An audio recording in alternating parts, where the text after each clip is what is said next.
today designing modern board games based on George Philly's forthcoming book, A Class in Board Game Design. Lecture 4, The 7 Elements in Puerto Rico.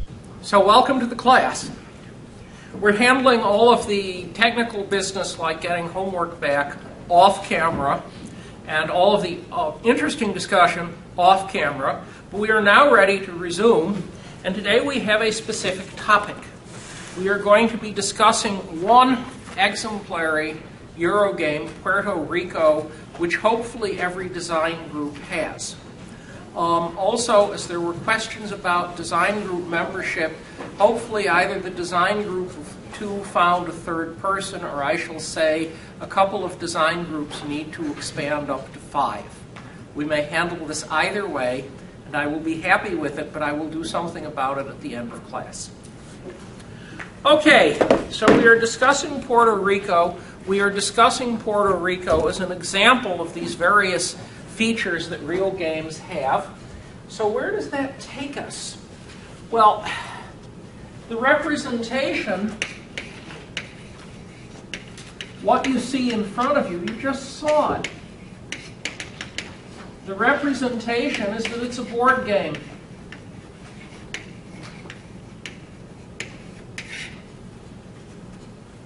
We could discuss the shape. The qualitative statement on shape is that it's a Eurogame. As we will see when we discuss shape, Eurogames really are defined quite specifically by the shape, the space they occupy in the player's life. And the reason for this, and the reason they're called Eurogames, or if you start doing internet searches, German games, is that the German, Dutch, and so forth groups have certain particular ideas of how you do child raising. And they do not include vast amounts of television watching. But we could say of the game, has 3 to 5 players. I have played a 2-player game. It's really strange. It runs, 2 hours, give or take. Depends how fast people go. It is a positive sum game. That is, you are advancing by earning points. When you earn points, you do not earn points by taking them away from the other person. The opposite of, there are 2 sorts of opposites of positive sum games. One is a zero-sum game. In a zero-sum game, the only way you get points is by taking them from someone else. Poker, in which everyone has put their wallet down on the table at the start of the game, so everyone knows how much cash everyone else has, is a zero-sum game. You win, someone else must lose. No player elimination. That one's actually quite important. That is, you play the whole game. You may be running behind, you may be ahead, but you will be in the game for the whole game. What else can we say about it?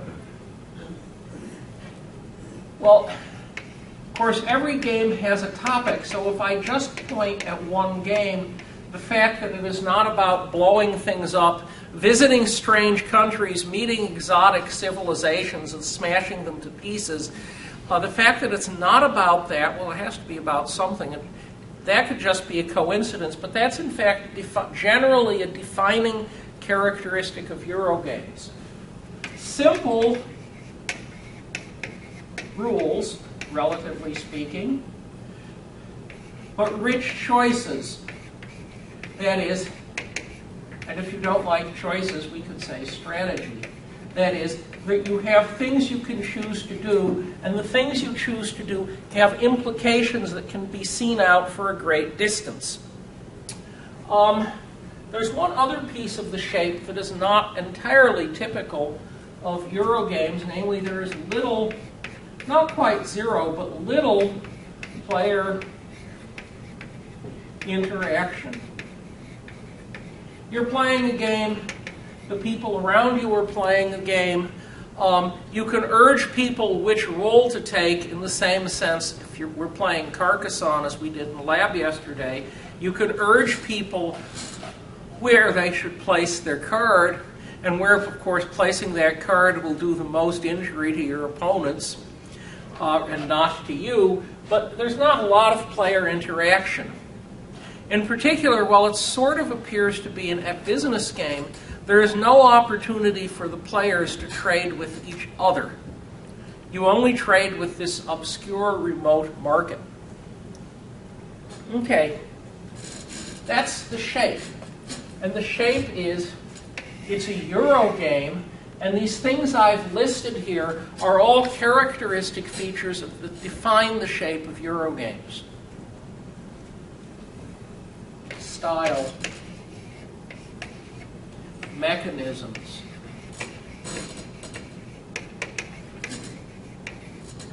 let me give you a summary observation. We could generate a list of game styles. We could generate a list of game mechanics, like auction. There's a mechanic. But you could also have an auction game. The list of possible styles and the list of possible mechanisms are very much the same. They don't seem to overlap perfectly. I haven't really come up with a game mechanic you couldn't make dominant, but I'm sure there are some. There are some styles that aren't really mechanics, but their lists are almost the same. What is the style we have here? The central style is that it is a progress game. You march ahead, and everyone marches through the same distance. And the question is what you did along the way. That's the opposite of, say, a horse racing game in which you push little toy horses around a track in accord with some rules. And the question is, who crosses the finish line first? That would be a racing game. In Puerto Rico, everyone is going to go through the same number of turns, so to speak, the same number of years or decades or whatever of this colony. And at the end, the question is what you did with what you were doing. So the style is progress. Okay, what else is it? Well, mechanisms. It's a business game. We're going to cover mechanisms in much more detail later, but I'm going to point out the mechanisms you're looking at so you see them when you play. I draw a line, business and economics. The business game is there is a market out there that sets prices, and what you are doing has more or less no effect on the market prices. For example, if you are running a pizza stand, you can raise the price of your pizza or lower it, and this will affect the number of customers you have. The 30-cent pizza will win until you go broke, but you can't really change the fundamental market situation. On the other hand, if you have a railroad game, in a real sense, you are creating the market because there's only so much competition to go around. Or if you are doing some sort of a production game and there are rules that note that as you try to produce too much, prices will fall, or you will have to drop prices to grab market share, that's an economic game. There is an abstract map. It's a very pretty map. It's a very functional map. But if I asked you, is this a map of the island of Puerto Rico? It doesn't look very much like it. Do we see any nice, pretty hills? Do we see any beaches? Well, not very much. We do not see a map of the real island of Puerto Rico. We see the game attached to something quite abstract.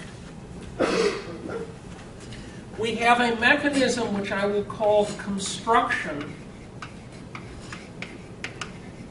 That is, you are able to take resources in some sense, And because you have resources, you can do things with them. You can build buildings, and the buildings have productive capability, give you other advantages. So while it is a business game, you can't change the market, but you can certainly change your ability to produce stuff and sell it. Okay, now we come to something that was actually quite radical at the time.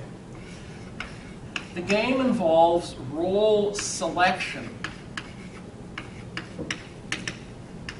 That's very much not the same as role playing. In a role-playing game like Champions or any of the many versions of D&D out there, you construct a character. There are rules for constructing characters. They may be very simple. If you are playing Talisman, the characters come on little pieces of plastic or cardboard. You choose yours, and you can't vary it at all. You just get what you chose. Of course, there are different ones you can choose, but choose once, that's it. If you have Champions, you have points which you use to construct a superhero. You can add points through experience later on. It is a wonderful game, which I am surprised is not more popular given how many opportunities there are for minimax and things that we expect computer programmers to be fond of. But it's still, you are generating a character and you then play the character in the game. In Puerto Rico, you select a role, but you don't get to keep it. That is, there are cards for roles. And if there are 5 of us playing in a circle, I will pull out, for example, the governor or the settler, and I get to do things, and then everyone else gets to enact the same role. So that it's role selection, but it is not you are going to play that role for the whole game. Now, there's some very important positive consequences of that. The most important positive consequence, since everyone gets the same role, your designers do not have to worry about balancing characters. If we go back to, I mentioned Champions, and you play it with the point system they had. The designer had the objective that the most powerful superhero was Iron Man and his imitators and her imitators, and the point system is tuned to push in that direction. On the other hand, if you are playing Dungeons and Dragons, you may discover that with the right point system, the character type, which some of you won't know, Gentleman of Independent Means, is of course the most effective. And then you get unbalanced and you ask, well, why would anyone play these other types if they're not nearly so interesting? I mean, if we are playing a Star Trek game, there could be the character type red shirt. The function of red shirt is to die gloriously. There is actually a game about this. It is a contest between Star Trek captains to see who can kill off their red shirts first. So we're going down mechanisms here. There are also components. I don't want to forget the components. That was one of the 7 basic elements. And there is a very pretty map. And there are very colorful rules. I mean, the rules could be page after page of 9-point type, single-spaced, no space between paragraphs, minimum white space. And it would be a much less interesting rule set than what you actually see in the game. Then there are parts. And the parts are things like barrels and doubloons. And yes, I mean, all of those could be replaced with blank pieces of paper with numbers on them. But the fact that you put color in, that attracts people's attention to what they're looking at. Okay, what else do we have? Mechanisms. Limited actions. The opposite of limited actions is seen in a hex encounter board war game, where on each turn you get to move more or less all of your units. And you get to do all of the things that all of them are allowed to do. And when you're done doing absolutely everything, the next person does the same thing. In Puerto Rico, if we have a settler, if I have chosen the settler role, I get to do the settler things to the way I want to. And then we go around in a circle, and because we have gone around in a circle, the only thing you can do, since it was my turn to choose a card, I chose settler. Everyone else can perform the settler actions, but not any of the other actions. You can't function as a builder or a ship captain. You must be the settler at that point. Variable order of play.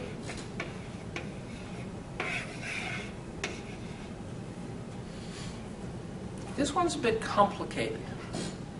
The point of saying the order of play is variable is to get around the issue that if the same person always has the first move in a cycle, that first person, or maybe the last person in some cases, has an advantage over everyone else. So how do we overcome this? Well, you might try to arrange things so that it does not matter where you are in a cycle. For example, you might say everyone decides what they're going to do, but all of their moves are simultaneous and there can never be a conflict. That would get a little messy. For example, if my move is I will draw one colonist off of the ship and there are 5 of us playing, there had better automatically be 5 colonists on the ship, or 4 of us draws and 1 of us gets to throw a temper tantrum because they have been cheated out of their colonist. Puerto Rico found a solution to this. We shall draw a picture of the solution. So here are the players sitting in a circle. I won't draw all of them, but I'll draw enough. And first player, somehow we have chosen who moves first. And so this person draws a card, and then everyone else in the circle executes what is on that card. Not some other card, that card. We now reach the second round. In the second round, instead of having this person choose the card, the next person in line chooses the card.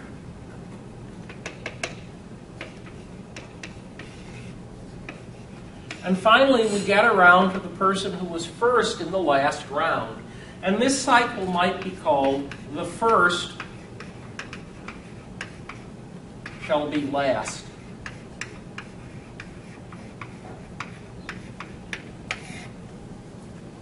Okay, the first shall be last. And therefore, on each successive iteration, the opportunity to choose the card moves around the circle in the direction of play. You could, however, have done this the other way. You could have said, here are the players.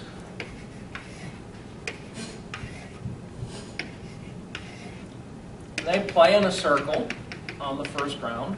And then in the second round, the last shall be first. And because the last shall be first, on the second round, the person who was nth will now be first. The person who was first will be second. Second will be third, and so forth. And these have slightly different consequences for play. If it is really disadvantageous to be last after the first round, then this scheme compensates the person who was last by making them next first. And this can be done in several different ways. How do you decide, I guess the question is, how do you decide which of these 2 cycles you would like in the game? One word.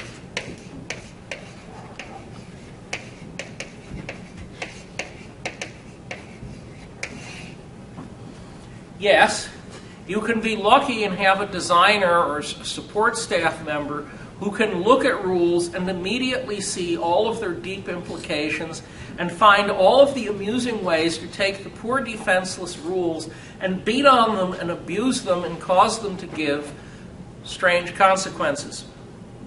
This is sort of like being in the software house where you have one of these very rare people, they actually exist, I know a few, who can be handed 30,000 lines of code. They'll take it home for the weekend.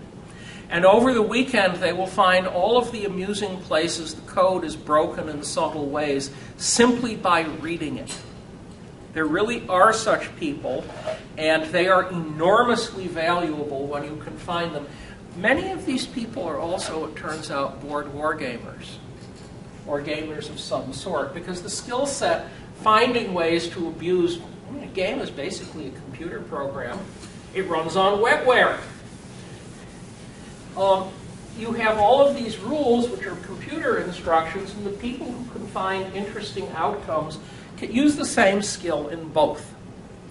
Okay, now we come to the advance. It's another advance. I said you choose a role. And so everyone gets to execute the same role. However, what the designer did was to add an interesting feature. And the interesting feature commonly goes by the highly misleading name rules breaking. In fact, the rules are not being broken because what is being done is in the rules. However, what is being done is that whoever chooses the card and moves first is a special case and has what is sometimes called a privilege. That is, the person who moved first and chooses the role gets something that everyone else does not.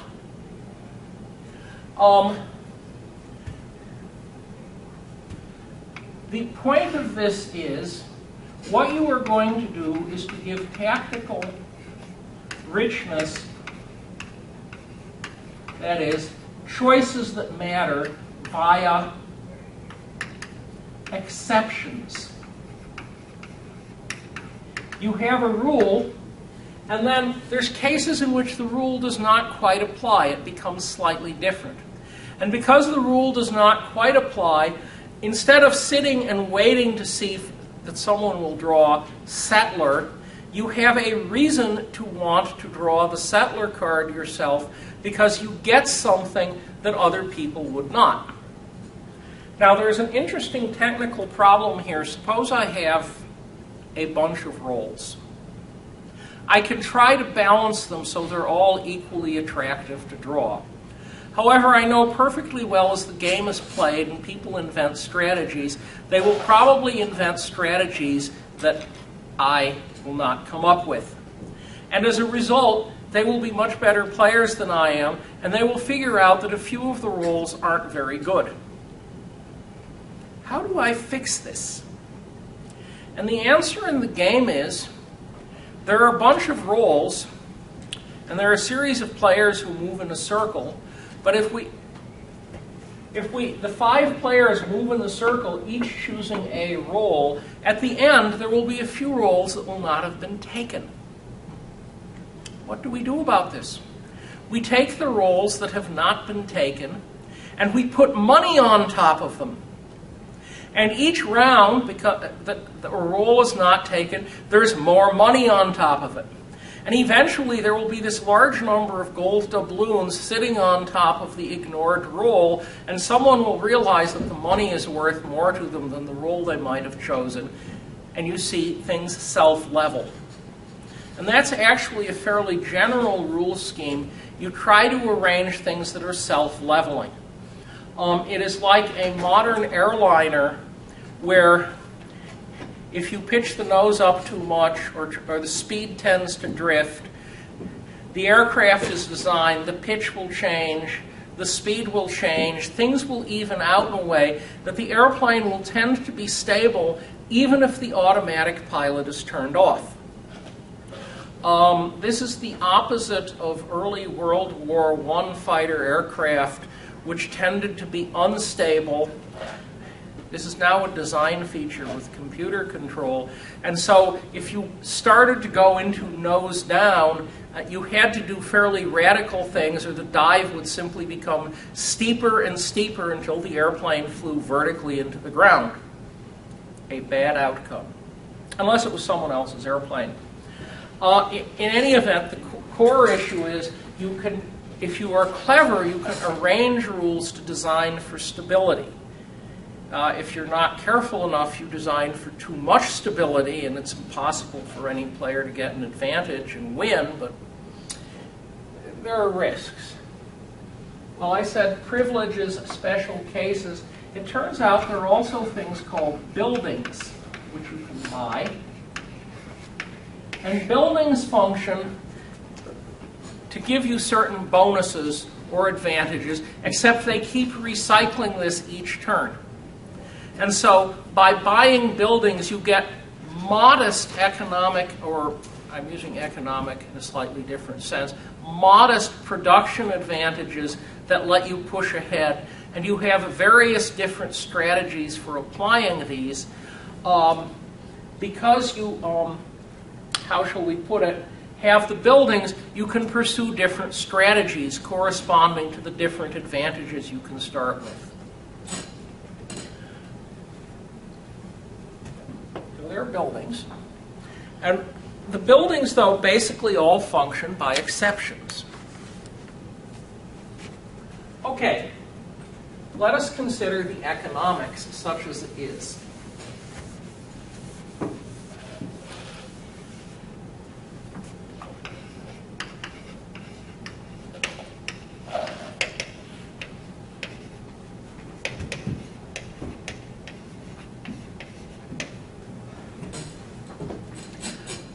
When you finish reading either design elements or designing modern strategy games, that's the two editions, I discuss economics, and you will notice it's not exactly the most satisfactory discussion.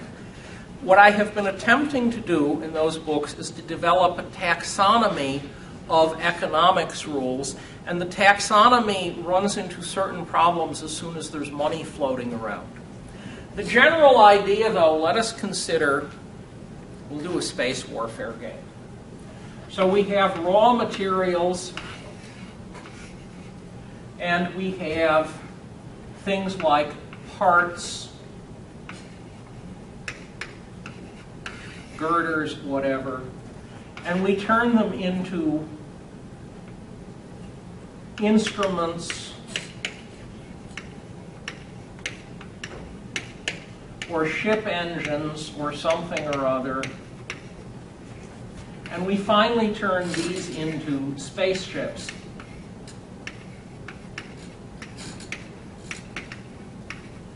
Okay?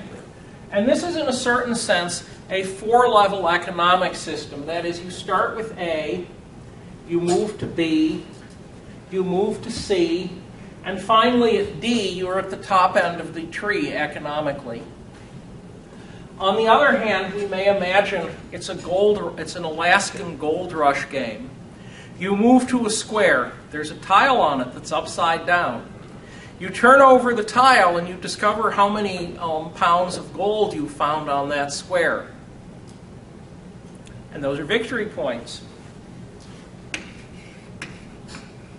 That's a one-level economic system. That is, you look in and there is the gold, and that's all there is. And between one and the other, things can be more or less complicated. Let us draw a picture now of the economic system in Puerto Rico. And this is, since I did say the games that you're designing must have an economic element, this is the sort of sketch you might do before you decide, for example, how many points of raw material 13 you need to build component 7. You do a rough sketch first and you fill in. And so, if we are producing things in Puerto Rico, it's a colonial economy, so we have plantations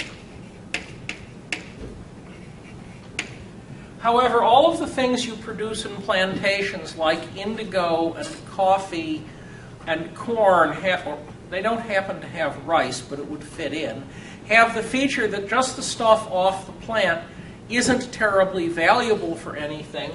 And the first step you have to follow is to go through some sort of a production facility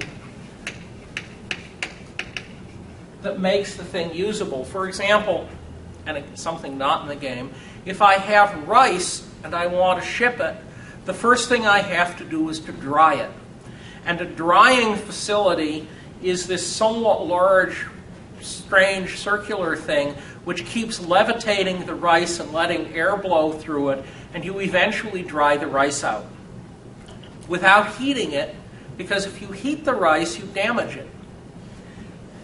Furthermore, the plantation and the production facility each need people. The word that is used is colonists in order to run. And out of this come goods. And the goods are little barrels which represent corn or indigo. There are actually 5 of them. So there are the goods. Okay? Well, that looks like a lot of levels, but it's actually illusionary. All this sits there and produces goods. You need the parts, you need the plantation, you need the processing mill, you need the people to run the processing mill, but it's basically one object that turns out goods at the far end. The details of accumulating the pieces adds to the apparent richness of the game. From the economic standpoint, there are only 2 parts. It goes on a bit further than this. I'm not quite done yet. Having said colonist, I will now stop for the point where in much of Europe, at one point, the game became extremely controversial politically, because one of the goods is sugar. Even with modern mechanization, harvesting sugarcane is extremely demanding work. You have to do it in the heat of summer.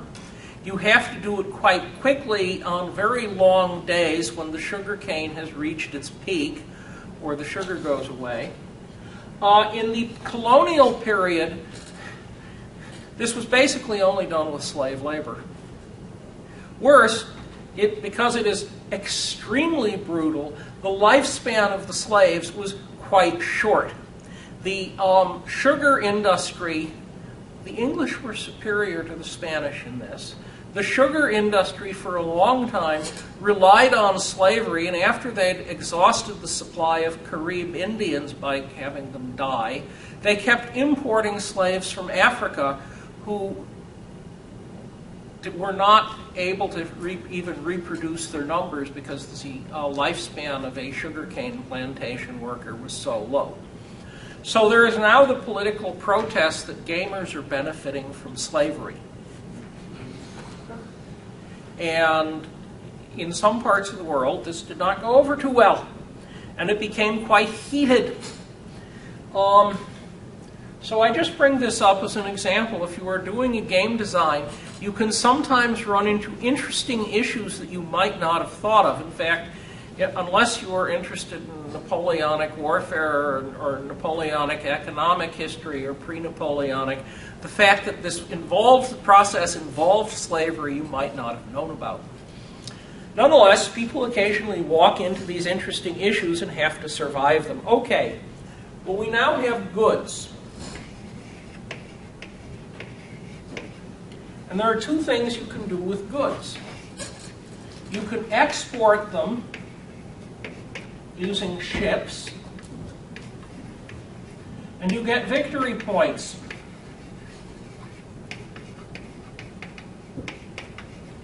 Or you can use them to build buildings. I'm counting production facilities as buildings.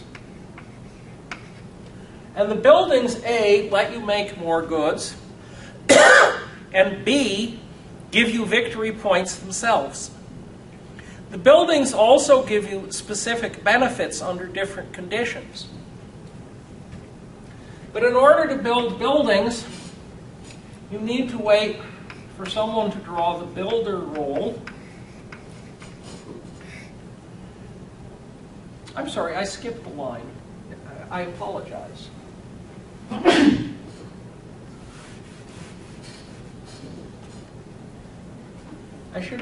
I apologize, I skipped a line. You can sell it and get doubloons.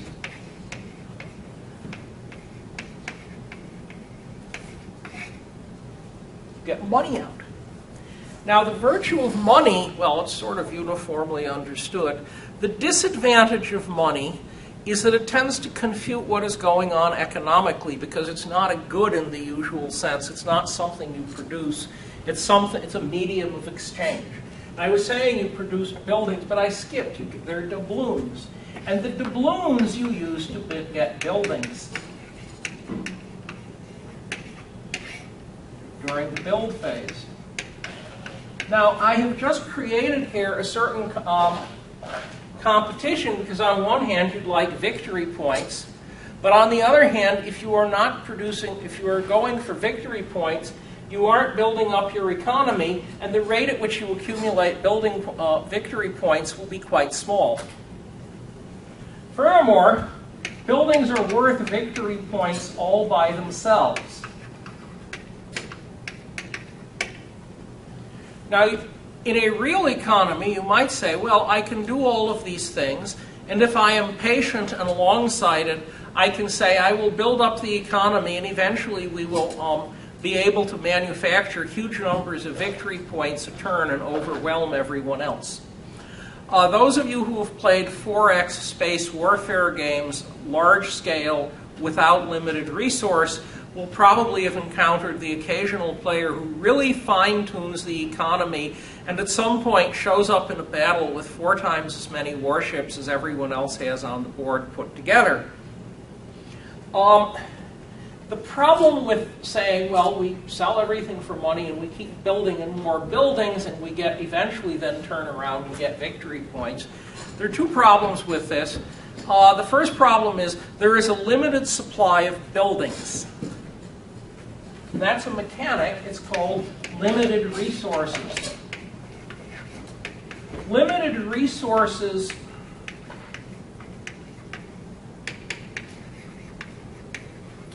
phrase is gamey or game-like.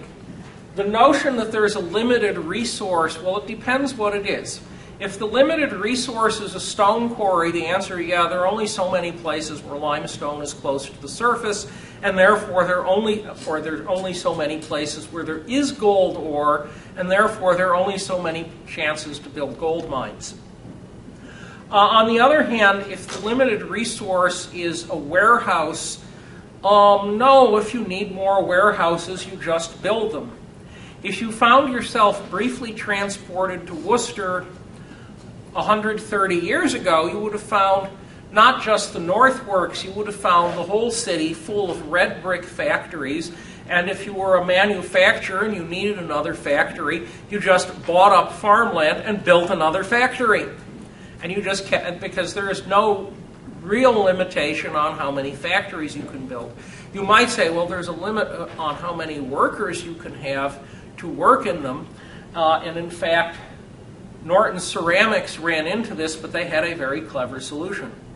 They set up a recruiting plant in Sweden, which at the time was an impoverished northern European country full of farmers, and they imported huge numbers of Swedish workers.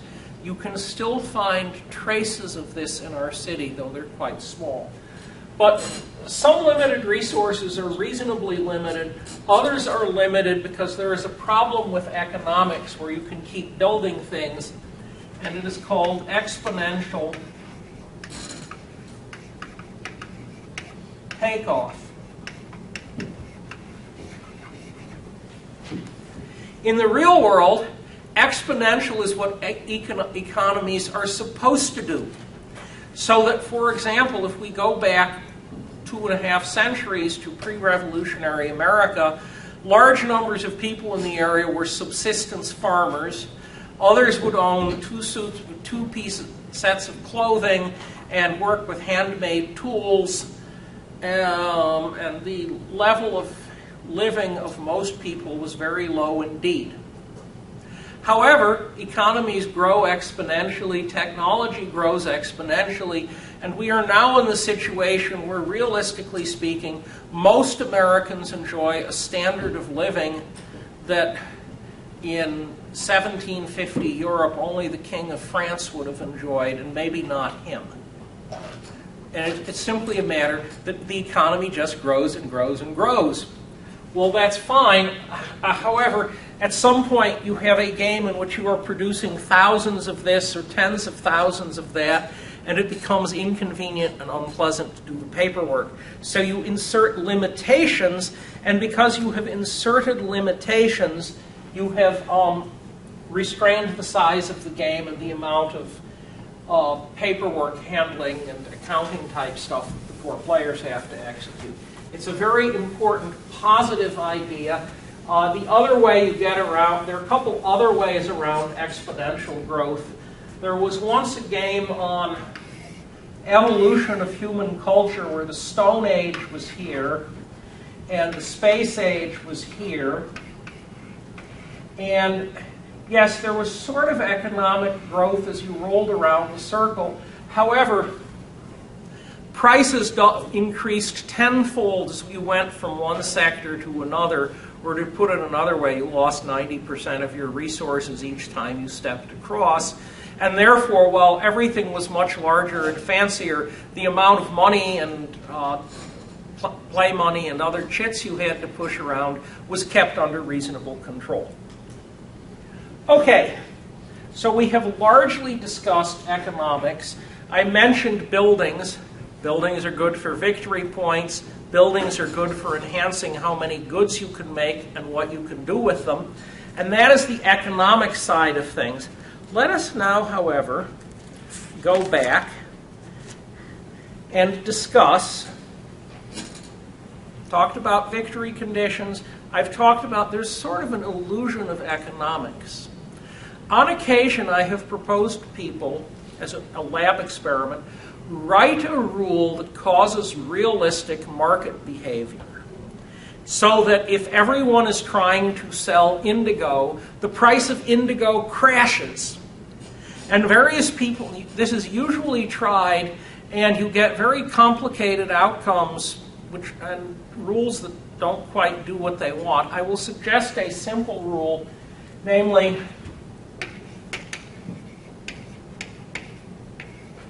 there are 5 goods, and their values are initially, I'm going to stick numbers in. I think I mean that.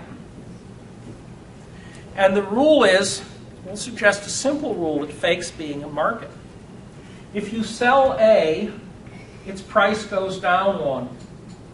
If you do not sell E, its price goes up 1.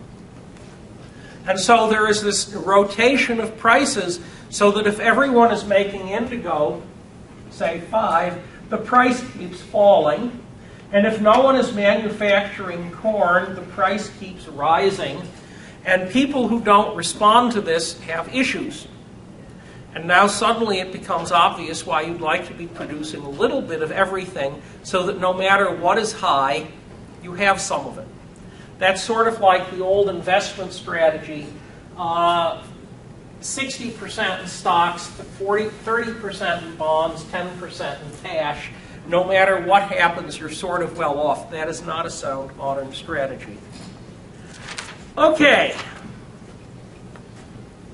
Last topic that I'm going to talk about. You notice I am not teaching you how to play the game.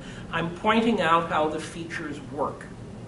If you want to learn how to play the game, I haven't told you what any of the buildings do, except there are a whole lot of them, and they give you particular privileges, and they give you victory points, and oh yes, they cost money. So for example, suppose you say, I am going to be the settler. Well, everyone after me who is a settler gets to choose a plantation, a type of crop they're going to grow, However, there are these cards sitting here. There are more cards than there are players, but just by one. And you can only choose one of the plantation types that's available at that point. And so if there are 3 corn plantations and the first 3 people grab corn, and you're player 4, you can't grab corn, you have to grab one of these. That's just how the game works.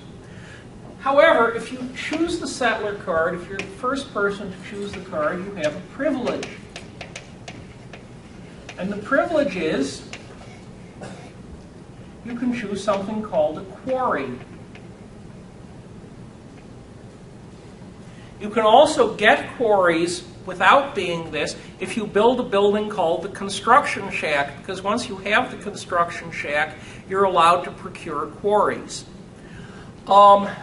Now, the virtue of getting a quarry is that it cuts the price of your buildings by 1. And if you have 2 buildings, it cuts the price of your buildings by 2. And if you have 3 quarries, you're down 3. If you read the rule, when you read the rules, you'd all better read the rules, you will notice that the designer carefully says that you can never cut the price of the quarry below 0. They will never pay you, the game will never pay you money to build a quarry, or not a quarry, a building. But you can get the price of a cheap building down to 0, so it costs you no money. That's obviously an advantage now, isn't it? Except in order to get that advantage, instead of grabbing plantations in each settler phase, you had to grab quarries. So life becomes somewhat complicated. You have tactical decisions. Similarly, if we say, I am the trader, when the trader comes on, everyone gets to sell goods to the trading house for doubloons. The trading house, however, is picky. It will only take 1 good of each type. Unless, of course, you have an office to generate paperwork, in which case you can sell extra goods of that type. However, if you are the trader and you are the person who chose that rule, you get 1 extra doubloon if you sell things. I could go on like this, however, you see I have run us out of time. I have discussed features of the game. I have discussed ways in which the game was constructed to give tactical richness. Your mission in life is to play the game and see what else was in there that I didn't tell you about, and to try to construct a game variant with the warning that your game variant will probably be a bit dull. We are done with time, so the lecture is over.